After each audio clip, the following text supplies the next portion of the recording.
আল্লাহ তোমার পাই নবীরে শ্রেষ্ঠ নিয়ামত।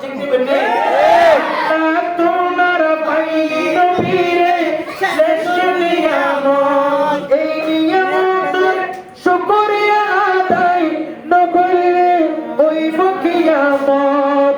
এই হতা আল্লাহ তাআলা হইয়ে পুরানো পলিয়ে পুরাহু হইয়ে আল্লাহ পলিয়ে পুরাহু হইয়ে আল্লাহ তবু কানা গিরজা আইসে আইসে দেখতে আরার বারো রবিউল আউয়াল আইসে আইসে দেখতে আরার বারো রবিউল আউয়াল সালাতুল্লাহ।